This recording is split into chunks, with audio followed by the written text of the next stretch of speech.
Breaking news చూస్తున్నాం.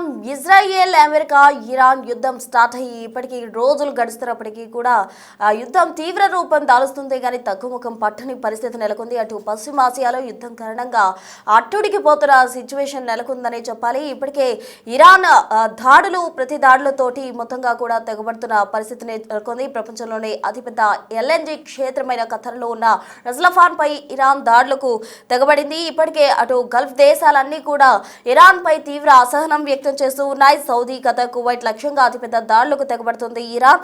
ప్రపంచంలోనే అతిపెద్ద ఎల్ఎన్జి క్షేత్రమైన ఖతర్లో ఉన్న రజ్లఫాన్ పై ఇరాన్ దాడి చేసింది. దాదాపు 2.4 లక్షల కోట్ల రూపాయల వరకు కూడా నష్టం వాటిల్లినట్టు అంచనా వేస్తున్నారు అధికారులు. ఈ క్షేత్రం నుంచి భారత్ కు సగానికి పైగా గ్యాస్ సరఫరా అవుతూ ఉంటుంది. అయితే ఈ గ్యాస్ కోలుకోవడానికి 5 ఏళ్ల సమయం పడుతుంది. ఏదైతే ఆ క్షేత్రాన్ని మొత్తం ధ్వంసం చేశారో ఈ నేపథ్యంలో గ్యాస్ కొరత అనేది ఎక్కువగా ఏర్పడుతుంది. ఆ క్షేత్రం నుంచే ఎక్కువగా కూడా గ్యాస్ సరఫరా అవుతుంది కాబట్టి మొత్తం కోలుకోవడానికి 5 ఏళ్ల సమయం పడుతుంది అంటున్నారు. సౌదీలో అరామ్కో పైన ఇరాన్ దాడి చేసింది. ఇరాన్ తీరుపై సౌదీ తీవ్ర ఆగ్రహం వ్యక్తం చేస్తోంది. ఇరాన్ వెనక్కి తగ్గకపోతే తాము కూడా యుద్ధంలోకి రావాల్సి వస్తుందంటూ కూడా సౌదీ హెచ్చరిస్తోంది. మొత్తంగా ఆయిల్ గ్యాస్ క్షేత్రాలపై ఇరాన్ బిగ్ అటాక్స్ చేస్తూ ఉంది. దీంతో యుద్ధం తీవ్ర రూపం దాలుస్తుందనే చెప్పాలి. ఇప్పటికే యుద్ధం ప్రారంభమై సుమారు 20 రోజులు అవుతున్నప్పటికీ కూడా అటు పశ్చిమాసియాలో యుద్ధ ప్రభావం అనేది తగ్గని పరిస్థితి. అట్టుడికి పోతూ ఉంది. మొత్తంగా కూడా దాడులు ప్రతి దాడులతోటి పశ్చిమాసియా ఉడికిపోతుందనే చెప్పాలి. ఇరాన్ మాత్రం ఏమాత్రం వెనకడుగు వేయకుండా తమపై చేసిన దాడులకు ప్రతి దాడులకు తెగబడతామంటూ కూడా హెచ్చరిస్తూనే దాడులు చేస్తూ ఉన్నారు. ప్రపంచంలోనే అతిపెద్ద ఆయిల్ క్షేత్రాలపై కూడా వీరు దాడి చేస్తున్న పరిస్థితి. దీంతో మొత్తంగా ప్రపంచవ్యాప్తంగా ఆర్థికంగా కూడా ఎక్కువ ఎఫెక్ట్ పడబోతుంది అంటూ కూడా మనకు సమాచారం అవుతుంది. అయితే ఈ నేపథ్యంలోనే అటు ట్రంప్ కీలక డెసిషన్ తీసుకున్నారు. అటు ఇజ్రాయెల్ ను యుద్ధం నిలిపేయాలంటూ కూడా ట్రంప్ కోరారు. మరోవైపు దాడులు కనుక నిలువరించకపోతే ఇరాన్ పై కఠినమైన చర్యలు తీసుకుంటామంటూ కూడా ట్రంప్ హెచ్చరికలు జారీ చేస్తున్నారు. ఇరాన్ తీరుపై ఇప్పటికే సౌదీ తీవ్ర ఆగ్రహం వ్యక్తం చేస్తుంది. గల్ఫ్ దేశాలు కూడా వార్నింగ్ ఇస్తున్న పరిస్థితి. ఒకవేళ దాడులు కనుక నిలువరించకపోతే తాము రంగంలోకి దిగాల్సి ఉంటుంది, యుద్ధాల్లో తాము కూడా భాగస్వామ్యం అవ్వాల్సి ఉంటుంది అంటూ కూడా వాళ్ళు హెచ్చరికలు జారీ చేస్తున్న నేపథ్యంలో అసలు ఎప్పుడు ఈ యుద్ధానికి ఎండ్ కార్డ్ పడుతుంది?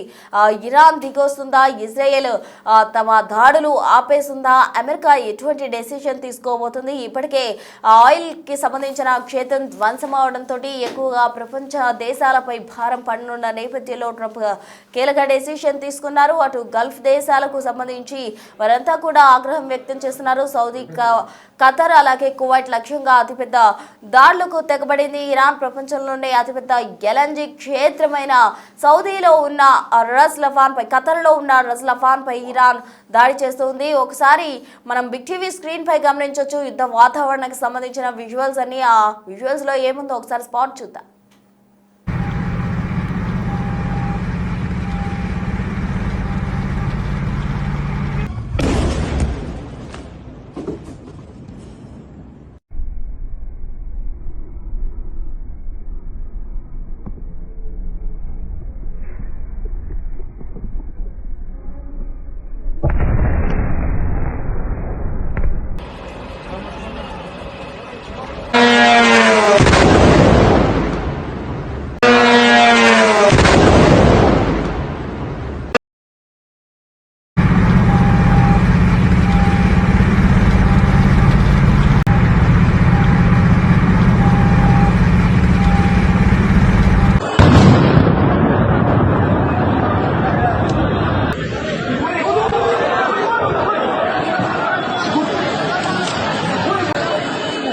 सामने बढ़ाओ।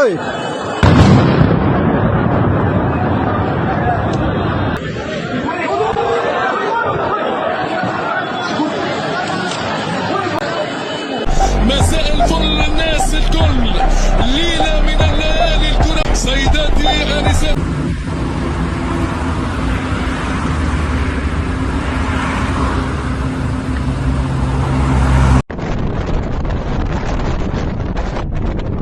सामने बढ़ाओ।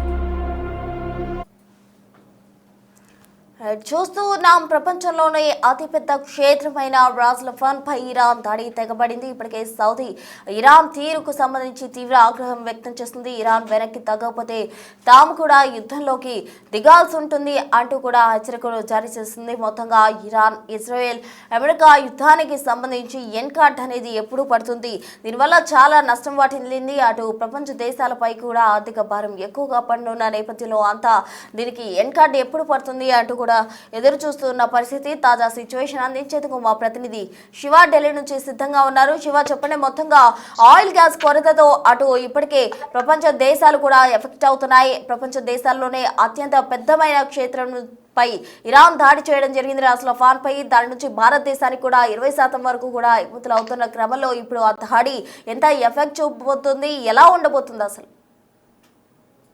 రైట్ ప్రశ్న. ఇరాన్ యుద్ధం అనేది రోజు రోజుకు తీవ్రమవుతుంది. అమెరికా, ఇరాన్, ఇజ్రాయెల్ ఈ ముగ్గురు కూడా మూడు దేశాలు దాడులు ప్రతిదాడుతో విరుచుకుపడుతూ ఉన్నారు. మరోవైపు ఇటు అమెరికాకు సహాయం చేస్తున్న నెపంతోనే ఈ పశ్చిమాసియా దేశాల మీద, గల్ఫ్ కంట్రీస్ మీద ఎక్కువగా ఇరాన్ దాడులు చేస్తుంది. ఆయిల్ గ్యాస్ క్షేత్రాన్ని ఇరాన్ టార్గెట్ గా చేసుకుని దాడులు చేస్తున్న పరిస్థితి కనిపిస్తుంది. గల్ఫ్ దేశాలకు కోలుకోలని దెబ్బ కొడుతోంది. అంటే ప్రధానంగా గల్ఫ్ కంట్రీస్ లో 6 కంట్రీస్ ఉంటాయి. గ్రూప్ ఆఫ్ కార్పొరేషన్ కౌన్సిల్ లో 6 దేశాలు, మరోవైపు పశ్చిమాసియా దేశాల్లోని 12 దేశాలు, మొత్తం కూడా ఈ దేశాలన్నిటిపై కూడా ఇరాన్ దాడులు చేస్తున్న పరిస్థితి కనిపిస్తుంది. అక్కడున్న గ్యాస్ నిక్షేపాలు కానీ, చమురు నిక్షేపాలపై దాడులు చేస్తూ వారికి కూడా ఆర్థికంగా నష్టం చేకూర్చేలాగా కూడా ఇరాన్ వ్యవహరిస్తూ ఉంది. అంటే గల్ఫ్ దేశాలకు కోలుకోలని దెబ్బ కొడుతుంది. సౌదీ, ఖతార్, కువైట్, అలాగే ఈ వాటితో పాటు పక్క దేశాలను లక్ష్యంగా చేసుకుని అతిపెద్ద దాడులను చేస్తుంది ఇరాన్. ప్రపంచంలోనే అతిపెద్ద LNG క్షేత్రమైన ఖతార్ లోని రస్ లఫాయ్ పై ఇరాన్ దాడులు చేసింది. దాదాపు 2.4 లక్షల కోట్ల నష్టం అనేది వాటిల్లినట్లుగా కూడా తెలుస్తోంది. ఈ క్షేత్రం నుంచి భారత్ కు సగానికి పైగా గ్యాస్ అనేది సరఫరా అవుతోంది. ఈ క్షేత్రం కోలుకోవడానికి కనీసం ఇంకా ఈ ఇరాన్ దాడులు చేయడం ద్వారా 5 ఏళ్ల సమయం పడుతుంది అనేది కూడా నిపుణులు అంచనా వేస్తున్నారు.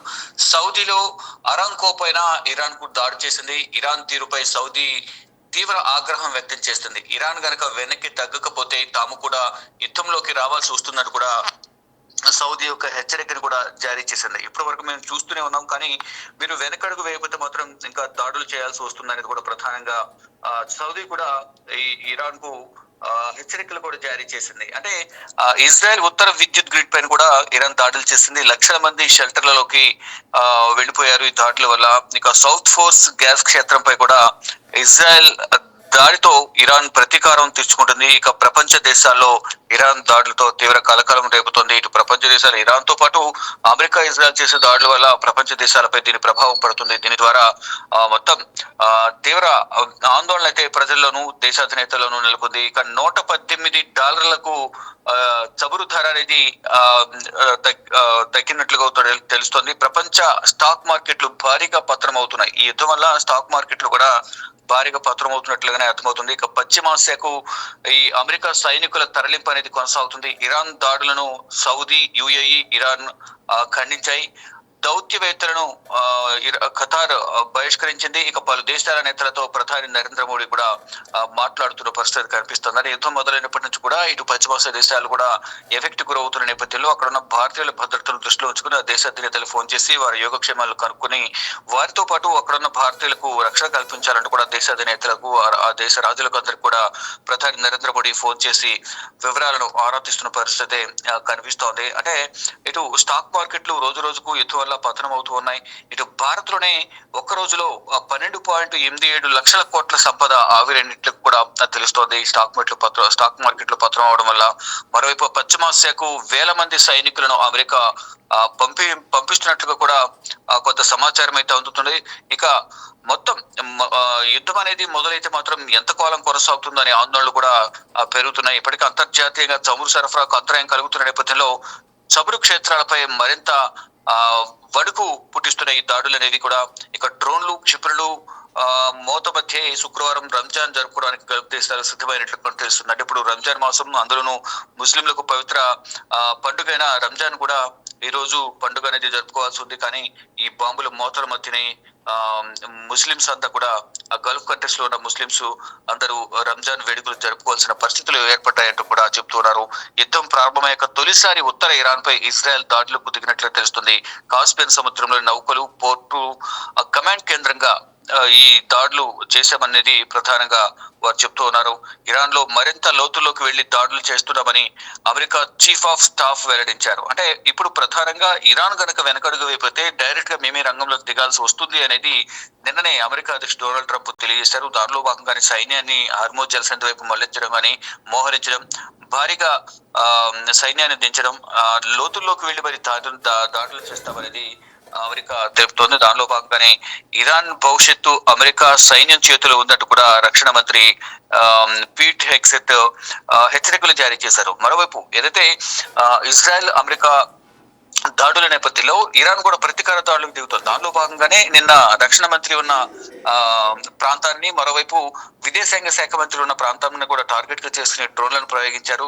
అక్కడ వెంటనే ఆ డ్రోన్లు ప్రయోగించిన వెంటనే అప్రమత్తమైన సైన్యం ఇద్దరిని కూడా హెక్సెత్ను కానీ రక్షణ శాఖ మంత్రిని మరియు విదేశాంగ మంత్రిని సురక్షిత ప్రాంతానికి తరలించేశారు. తరలించిన తర్వాత వారు ప్రతీకార దాడి చేయాలని కూడా వారిద్దరు నిర్ణయించుకున్నారు. దానిలో భాగంగానే ఇప్పుడు రక్షణ మంత్రి పీట్ హెగ్సెట్ కూడా ఒక హెచ్చరిక కూడా జారీ చేస్తూ ఉన్నారు. అంటే అమెరికా సైన్యం ఇరాన్ భవిష్యత్ అనేది ఇరాన్ సైన్యం చేతిలో ఉంది, మీరు జాగ్రత్తగా ఉండాలి, వెనక్కి తగ్గిపోతే మాత్రం దాడులు అనేది చాలా తీవ్రంగా ఉంటాయంటూ కూడా అమెరికా అధ్యక్షుడు చెప్తున్నారు. అమెరికా రక్షణ శాఖ మంత్రి, విదేశాంగ మంత్రి కూడా ఇరాన్ కు హెచ్చరికలు జారీ చేస్తున్నారు. కానీ ఎక్కడ కూడా ఇరాన్ వెనకడుగు వేయకుండా దాడులు చేస్తున్న పరిస్థితి కనిపిస్తోంది. లెబనాన్ సరిహద్దులో ఇళ్లను లూటీ చేస్తున్న వీడియోలను ఇజ్రాయెల్ సైనికులు స్వయంగా తీస్తున్నట్లుగా కూడా తెలుస్తుంది. గతంలో గాజాలను ఇలాగే చేశారంటూ కూడా కొంత ప్రచారం జరుగుతుంది. మొత్తంగా చూసుకుంటే ప్రెసెంట్ సిచ్యువేషన్ చూసుకుంటే మాత్రం పశ్చిమాసియా దేశాలతో పాటు ఈ మూడు దేశాలు కూడా ప్రతి దాడుల వల్ల ఆ పశ్చిమాసియా దేశాలు, గల్ఫ్ కంట్రీస్ ఇబ్బందులు ఎదుర్కొంటున్నాయి. ఇక్కడ ఉన్న భారతీయులు, ఇతర దేశాల ప్రజలందరూ కూడా తీవ్ర ఆందోళన వ్యక్తం చేస్తున్నారు.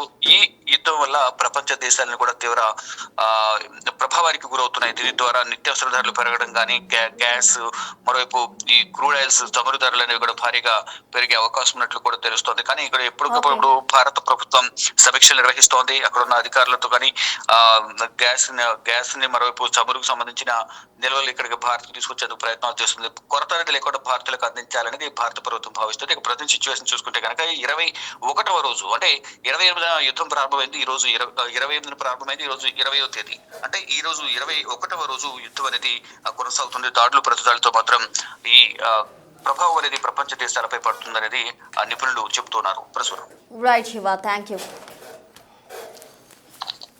మొత్తంగా గల్ఫ్ దేశాలన్నీ కూడా ఇరాన్ తీరుకు సంబంధించి ఆగ్రహం వ్యక్తం చేస్తున్నాయి. మరోవైపు సౌదీ తీవ్రంగా కూడా అసహనం వ్యక్తం చేస్తూ ఉంది. ఇరాన్ కనుక తన తీరు మార్చుకోకుండా వెనక్కి తగ్గకుండా ఉంటే తాము యుద్ధంలోకి ఎంట్రీ ఇవ్వాల్సి వస్తుందంటూ కూడా అటు సౌదీ హెచ్చరికలు జారీ చేస్తున్న క్రమంలో ఇరాన్ ఇప్పటికైనా సరే తేరుకొని వెనక్కు తగ్గుతుందా? ఇప్పటికే ఏదైతే చమురు క్షేత్రంపై దాడికి ఎక్కపడిందో దాని కారణంగా ప్రపంచ దేశాలన్నీ కూడా ఎఫెక్ట్ అవుతున్నాయి. కాబట్టి ఇరాన్ దీనికి సంబంధించి వెనుదిరిగే అవకాశం ఉందా?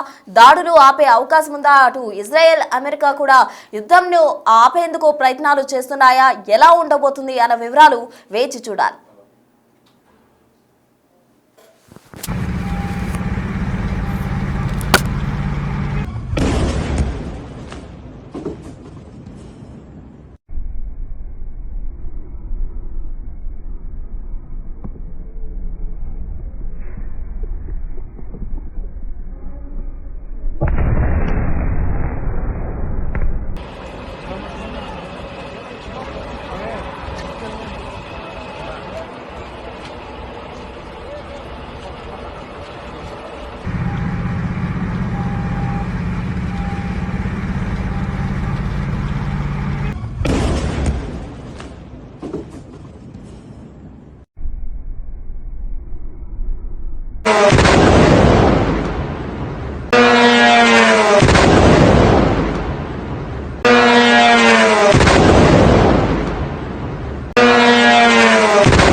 सामने पड़ा ओए।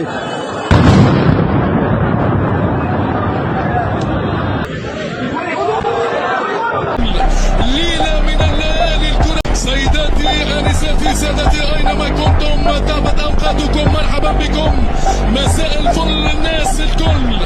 ليلة من الليالي الكرة. سيداتي آنساتي سادتي أينما كنتم طابت أوقاتكم، مرحبا بكم، مساء الفل الناس الكل. ليلة من